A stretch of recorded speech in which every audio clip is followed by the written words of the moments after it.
বছর ঘুরে আবারও জুলাই ফিরে এসেছে। জুলাই আন্দোলনের যে আকাঙ্ক্ষা বা যে স্বপ্ন নিয়ে শুরু হয়েছিল, সেই জায়গা থেকে আমরা কতটুকু এগোতে পেরেছি বা কতটুকু অর্জন হয়েছে এ নিয়ে আলোচনা সমালোচনা চলছে, চলবেই, এটি স্বাভাবিক। জুলাই সনদ বা জুলাই ঘোষণা এ বিষয়ে আমরা এখনো পর্যন্ত, বা বিচারের বিষয়গুলি বা সংস্কার, এখনো পর্যন্ত আমরা চাক্ষুষ কোনো কিছু দেখতে পাইনি। রিফাতের কাছে আমার কাছে প্রশ্ন, আসলে আমরা কি সবাই যার যার কমিটমেন্ট কি রক্ষা করতে পেরেছি এই এক বছরের মধ্যে? শুরুতেই শ্রদ্ধার সাথে স্মরণ করছি জুলাই গণ অভ্যুত্থানে আহত শহীদ, এবং সেই সাথে এই গোটা আন্দোলন গোটা অভ্যুত্থানের মধ্য দিয়ে যে সকল স্টেক হোল্ডাররা এখানে অবদান রেখেছেন, সেই সকল সমন্বয়কদের, সেই সকল যোদ্ধাদের, যাদের রক্তের বিনিময়ে, যাদের শ্রমের বিনিময়ে, যাদের সাহসের বিনিময়ে আমরা নতুন এই বাংলাদেশ পেয়েছি। কিন্তু আফসোসের স্বরে বলতে হয়, নতুন এই বাংলাদেশ আমরা যে স্বপ্ন দেখেছিলাম নতুন বাংলাদেশে, তা আসলে মোটা দাগে বাস্তবায়িত হচ্ছে না। আপনি তো শুরুতে কমিটমেন্ট রক্ষা করার কথা বললেন। প্রথম কমিটমেন্ট রক্ষা করার দায়িত্ব কিন্তু ছিল ডক্টর মোহাম্মদ ইউনূসের। তাকে প্রধান উপদেষ্টা হিসেবে যখন বসানো হয়, তাকে কিন্তু অন্তর্বর্তীকালীন সরকার হিসেবে বসানো হয়েছে।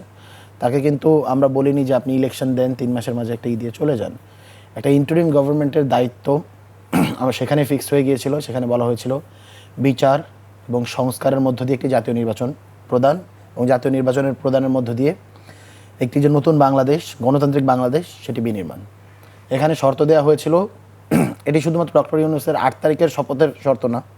এই শর্তটা আসলে 3 তারিখে শহীদ মিনার থেকে এক দফা ঘোষণার সময় এক দফার অংশ হিসেবে উল্লেখ করা হয়েছিল। বাংলাদেশের প্রচলিত রাজনীতি ছিলেন সেই ঘোষণার সময়, আমরা যতদূর জানি। বাংলাদেশের প্রচলিত রাজনীতি থেকে যে ফ্যাসিবাদী ব্যবস্থা রয়েছে তার বিলোপ করতে হবে এবং নতুন রাজনৈতিক বন্দোবস্ত কায়েম করতে হবে। কিন্তু আমরা দেখতে পেয়েছি যে জুলাই গণ অভ্যুত্থান পরবর্তী সময়ে যারা আসলে মাজলুম ছিল তারাই জালিম হয়ে উঠছে। একই মানুষ যারা আসলে ঘরে থাকতে পারতো না, যাদের সন্তানদের অনেক ক্ষেত্রে আমরা দেখতে পেয়েছি যে সন্তান মারা যাচ্ছে, বাবা সেইখানের ভিতরে সন্তানকে দেখতে যেতে পারছে না। অনেক ক্ষেত্রে আমরা দেখতে পেয়েছি যে মা মারা গিয়েছে, বাবা মারা গিয়েছে, সন্তান জেলে বসে আছে, একটুখানি আর্জি জানিয়েছিল যে আমি আমার মাকে শেষবারের মতো একটু দেখতে চাই, বাবাকে শেষবারের মতো দেখতে চাই, তারা দেখতে পারেনি।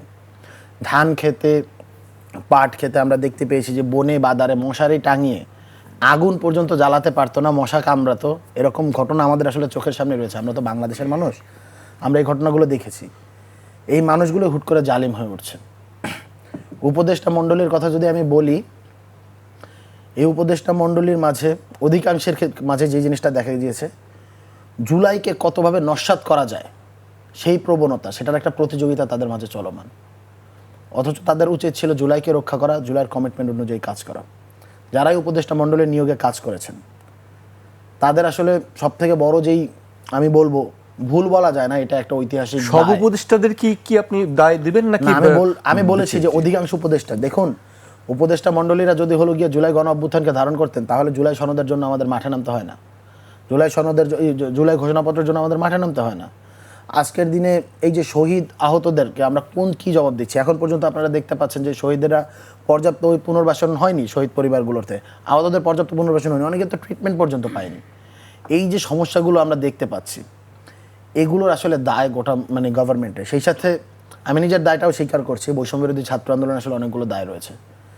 বৈষম্য বিরোধী ছাত্র আন্দোলন জুলাই গণ অভ্যুত্থান পরবর্তী সময়ে তাদের মোটা দাগে 2টো দায়িত্ব ছিল।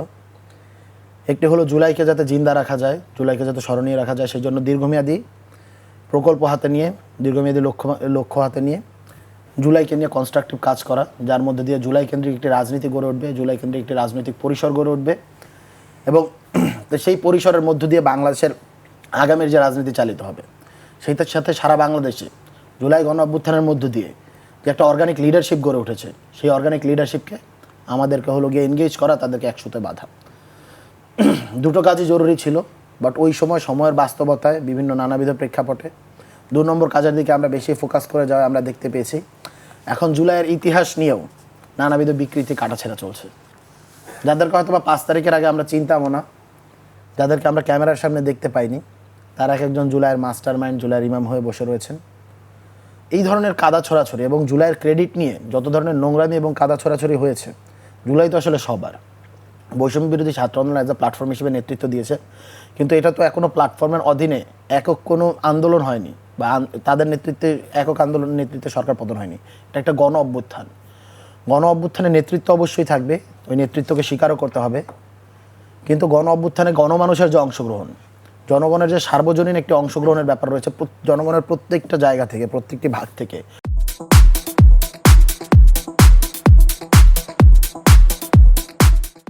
সমাজের উঁচু নিচু স্তরের থেকে। আপনারা দেখতে পেয়েছেন ঢাকা বিশ্ববিদ্যালয় যখন 17 তারিখে ক্র্যাকডাউন চালিয়ে হলগুলো বন্ধ করে দেওয়া হয়েছিল, তার পরদিন কিন্তু প্রাইভেট বিশ্ববিদ্যালয়ের শিক্ষার্থীরা নেমে গিয়েছে। বাংলাদেশের ইতিহাসে এই ঘটনাগুলো ঘটেনি। প্রাইভেট বিশ্ববিদ্যালয়ের শিক্ষার্থীদেরকে অ্যাপলিটিক্যাল হিসেবে গণ্য করা হতো। আমাদের আসলে জেনজির ভাষায় সো কল্ড আমরা কোট আনকোট বলতাম হলো গিয়ে ব্রয়লার মুরগি। আসলে এই জেনারেশন, এই প্রাইভেট ইউনিভার্সিটির স্টুডেন্টরা যেটা দেখিয়েছে যে আমাদের তো হলো গিয়ে আমরা হলকে ধরে রাখতে পারিনি, আমরা আমাদের ক্যাম্পাসে থাকতে পারিনি। তারা গুলি খেয়েছে, তারা বন্দুকের সামনে দাঁড়িয়েছে, জীবন দিয়েছে, রক্ত দিয়েছে, কিন্তু রাজপথ ধরেছিল। এই মানুষগুলোর প্রতি শ্রদ্ধা। এই মানুষগুলোকে কি আসলে আমরা রিপ্রেজেন্ট করতে পেরেছি জুলাই গণ অভ্যুত্থান পরবর্তী সময়? সমাজের ছিন্নমূল মানুষগুলো, রিক্সা চালক, ভ্যান চালকের থেকে শুরু করে যাদের আসলে থাকার জায়গা নেই, সবাই রাস্তার পাশে ঘুমায়, আমরা দেখতে পাই যে তাদেরকে হলো গিয়ে আমরা সায়দাবাদ বাস স্ট্যান্ডে গেলে বা মহাখালী বাস স্ট্যান্ডে গেলে দেখতে পাই, কমলাপুর রেল স্টেশনে গেলে দেখতে পাই। এই মানুষগুলো আসলে ছিল জুলাইয়ের ফ্রন্ট লাইনার। আমরা যদি ছবিগুলো অ্যানালাইসিস করি, বিশ্ববিদ্যালয় কেন্দ্রিক এরিয়াগুলো বাদ দিলে একদম যেটা রণক্ষেত্র ছিল, যাত্রাবাড়ির উদাহরণ দেখুন, মাদ্রাসার শিক্ষার্থীরা কি অভূতপূর্ব অবদান রেখেছিল। মাদ্রাসার শিক্ষার্থীরা কোথায়? এই যে একটা ঐক্যমত্য কমিশন হচ্ছে, এই ঐক্যমত্য কমিশনটা কাদের? সে আগেও আমরা দেখতাম কিছু আরবান এলিটস বসে বসে তারা হলো গিয়ে রাষ্ট্রে কী হবে বা না হবে, আমাদের ভাগ্যে কী হবে, সেই জিনিসটা ঠিক করে দেয়। জুলাই যারা স্টেক হোল্ডার, ওই মানুষগুলোর কথা কি শোনা হয়েছে নাকি তাদেরকে কথা ভ্রুক্ষেপ করেই আমরাই হলো গিয়ে সমাজের হর্তাকর্তা, এই ভেবে হলো গিয়ে ক্ষমতার ভাগ বাটোয়ারা করা হচ্ছে, বাংলাদেশ পরবর্তীভাবে কীভাবে চলবে সেটা দেখা হয়েছে। 5 তারিখে আমরা 5ই আগস্ট কী দেখতে পেয়েছিলাম? 5ই আগস্ট আমরা দেখতে পেয়েছি সারা বাংলাদেশের সমস্ত মানুষ যারা ফ্যাসিবাদের বিপক্ষে ছিল তারা রাস্তায় নেমে গিয়েছে, স্বৈরাচারী শেখ হাসিনার পতন ঘটিয়েছে। কিন্তু তারপরেই একটু পরেই কী দেখতে পেলাম? রাষ্ট্রপতির বঙ্গভবনের দিকে, ক্যান্টনমেন্টের দিকে রাজনৈতিক দলগুলোর ঢল। যেই রাজনৈতিক দলগুলো দীর্ঘদিন যাবত, তাদের ডাকে তো কেউ রাস্তায় নামেনি। দেখুন, একটি স্বৈরাচার সরকারের পতন ঘটাতে হলে তাদেরকে পতন ঘটাতে হয় নির্বাচনী প্রক্রিয়ার মাধ্যমে। কোনোদিন স্বৈরাচারের পতন সম্ভব নয়। পৃথিবীতে একটা সিঙ্গেল নজির পর্যন্ত নেই। আমরা বিএনপিকে কী দেখেছি? তারা 31 দফা দিত এবং নির্বাচনের মাধ্যমে ফ্যাসিবাদের পতন করতো। যারা নির্বাচন ব্যবস্থাকেই ধ্বংস করে দিয়েছে, তারা কীভাবে তাদের ওই সিস্টেমের ভিতরে আপনি কীভাবে নির্বাচন দিবেন? যারা গণ অভ্যুত্থানের কথা বলেছে তাদেরকে বলা হয়েছে ওই সময়ের ভিতরে যে তারা হলো গিয়ে রয়ের টাকা খেয়েছে, তারা সিআইএর টাকা খায়, তারা মোসাদের টাকা খায়। এই ধরনের ঘটনা ঘটেছে। জুলাইয়ের যারা ফ্রন্টলাইনার যোদ্ধা তাদেরকে নানাবিধ ট্যাগিং করার এখন আমরা দেখতে পেয়েছি, ঘৃণ্য চক্রান্ত চলছে। কালেকটিভলি আমরা যেটা দেখতে পেয়েছি যে দায় আসলে সবারই হয়তো বা চেষ্টা ছিল, কিন্তু একটা যে আমরা একটা বিন্দুতে মিলিত হব, সেই যে সদিচ্ছা, সবাই যে একটা জায়গায় বসবো, এই যে একটা আকাঙ্ক্ষা, সেই আকাঙ্ক্ষা আসলে কারোর মধ্যে আমরা দেখতে পাইনি। যখন আমরা দেখতে পাই যে বাংলাদেশের সর্ববৃহৎ রাজনৈতিক দল বিএনপির প্রত্যেকটা ক্ষেত্রেই আমরা দেখতে পেয়েছি সংস্কারের ক্ষেত্রে বাধা দেওয়া হয়। গতকালকে একটি ভিডিও, জাভিদ রাসেন ভাইয়ের একটা ভিডিও ভাইরাল হলো, সেখানের ভিতরে বলছিল যে আমরা 3 ঘন্টা আলোচনা করলাম, আলোচনা করার পর মাইকটা সালাউদ্দিন সাহেবের কাছে গেল। সালাউদ্দিন সাহেব একটা কথা বললেন, আলোচনা ওখানেই শেষ। ওই ঘটনা আর আগায়নি, ওই নিয়ে কথা আর আগায়নি। আবার নতুন একটা টপিক আসলো, আমরা 2 ঘন্টা আলোচনা করলাম, আবার সালাউদ্দিন সাহেবের কাছে গেল, তারপরে আবার সেই টপিকটা শেষ।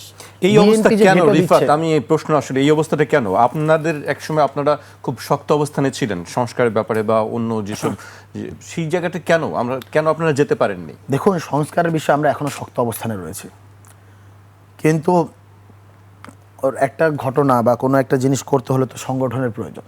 এই মুহূর্তে জুলাই কেন্দ্রিক কোনো সংগঠন গড়ে ওঠেনি বা গড়ে উঠতে দেওয়া হয়নি। ক্লিয়ার কাট কথা। একটি সংগঠন গড়ে ওঠার জন্য একটি জাতীয় ঐক্যমত্য প্রয়োজন। জুলাই তো আমাদের নিজস্ব কিছু বয়ান ছিল, নিজস্ব কিছু কথা ছিল, তার উপর ভিত্তি করে আমরা যদি জুলাই কেন্দ্রিক একটা রেভলিউশনারি ফোর্স রাখতে পারতাম মাঠে, তাহলে কিন্তু আজকের এই ঘটনাটা হচ্ছে না। আপনি দেখুন কোনটা মব আর কোনটা প্রেশার গ্রুপ, কোনটা জুলাই স্পিরিট থেকে রাজপথে নামা, সেই জিনিসটা নিয়ে এখন পর্যন্ত তর্ক বিতর্ক হচ্ছে, সেই জিনিসটা নিয়ে এখন জলঘোলা করা হচ্ছে। এই যে এতগুলো বছর, 17গুলো বছর বিএনপি জামাতকে আমরা দেখেছি যে রাস্তায় ফেলে কুকুরের মতো মারতেছে। কোনোদিন বিএনপিকে এই মব শব্দটা নিয়ে আসতে পেরেছিল? জামাত কি মব শব্দটা নিয়ে আসতে পেরেছে? এই যে আওয়ামী বয়ানে বিএনপি যে আবার সাবস্ক্রাইব করতেছে, বিএনপির নিজস্ব ভাষা উৎপাদনের ক্ষমতা নেই কেন? জামাতের নিজস্ব ভাষা উৎপাদনের ক্ষমতা নেই কেন? এখন তারা মবের বিপক্ষে বন্ধ। এই মব তো আমরা দেখতে পেয়েছি কিছুদিন, আরও 3-4 মাস 5 মাস আগে থেকে আওয়ামী লীগ তার হলো গিয়ে ফেসবুকের বিভিন্ন পোস্টের মাধ্যমে, পেইড পোস্টের মাধ্যমে ন্যারেটিভ প্রচার করেছিল যে অমুক মব পুলিশকে হত্যা করেছে, অমুক মব ছাত্রলীগ নেতাকে হত্যা করেছে, অমুক মব আওয়ামী লীগ নেতাকে হত্যা করেছে। এই যে গণ অভ্যুত্থানের পরে নতুন যে একটা রাজনৈতিক ভাষা তৈরি হয়েছিল, একটা চিন্তা তৈরি হয়েছিল, সেই চিন্তাকে মেরে ফেলা হয়েছে। আপনি দেখুন মিডিয়াগুলো সহ বাংলাদেশে অনেকগুলো রাজনৈতিক দল বলে যে এখানে জুলাই কোনো বিপ্লব ঘটেনি, জুলাইকে তারা আন্দোলন বলতে চায়। এটার গণ অভ্যুত্থান বা বিপ্লবের সকল এলিমেন্ট এখানে মজুদ ছিল। আপনি যদি গণ অভ্যুত্থান বা বিপ্লব হয়েছে সেই জিনিসটাকে স্বীকারই না করেন এটা রাজনৈতিক দল হিসেবে, তাহলে কিভাবে আপনি গণ অভ্যুত্থানের স্টেক হোল্ডার দাবি করেন এবং তার উপর ভিত্তি করে আপনি